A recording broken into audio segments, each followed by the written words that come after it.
Gençlerde kimlik ve kişiliğin oluşması özellikle okul öncesi yaşından başlar ve ilkokulda yine en kritik dönem olarak devam eder. Burada kimlik ve kişiliğin oluşması ve olgunlaşması süreci kızların kız kimliğini, erkeklerin ise erkek kimliğini edinme süreci özellikle kızların kendi aralarında, erkeklerin de kendi aralarında bir eğitim süreci, bir sosyal ortam oluşturmasıyla alakalıdır.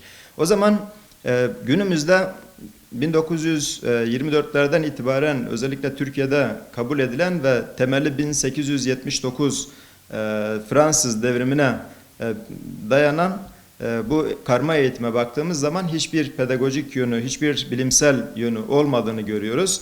Ve özellikle yapılan araştırmalara baktığımız zaman da yine kızların da erkeklerin de kimlik ve kişiliklerinin bu anlamda hasar gördüğünü zaten bütün araştırmalar kanıtlıyor. İlkokuldan sonra özellikle ortaokul yaşlarına geldiği zaman cinsel dürtülerin artık erinlikten sonra ergenlik yaşıyla birlikte aktifleştiğini görüyoruz. Cinsel kimlik oluşumu da yine bu süreçte aslında belli bir orana kadar yükselmiş, yani olgunlaşmış oluyor. Ve tepkisel koşullanma üzerinden baktığımız zaman da şunu görüyoruz. Bir yerde eğer bir uyarıcı varsa bir tepki meydana gelir.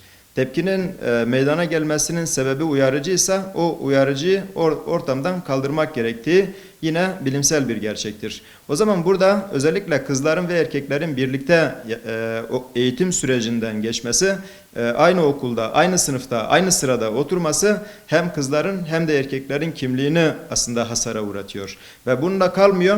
Aynı zamanda bir baskılama durumu söz konusu. Bu baskılama sürecinde de şunu görüyoruz. Özgüven zayıflıyor, öz saygı zayıflıyor ve kişinin aynı zamanda sosyalleşmesi hasar görüyor. O zaman burada biz şunu söylüyoruz.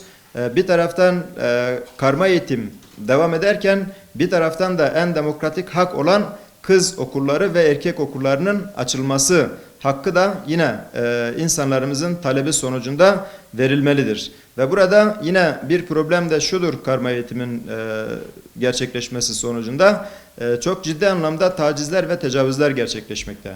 Yani kızların ve erkeklerin aynı okulda cinsel dürtülerin had safhaya çıktığı ergenlik döneminde bulunması sebebiyle bize özellikle başvuran ailelerde bu anlamda çeşitli tacizlerin, çeşitli tecavüzlerin aynı zamanda yaşandığını bize aktarıyorlar. Ve yine sosyal medyada, haberlerde de aynı şekilde bu tür problemleri görüyoruz. O zaman burada bir çözüm varsa o da şudur: mümkün olduğu kadar kız okulları, erkek okulları açılmalıdır.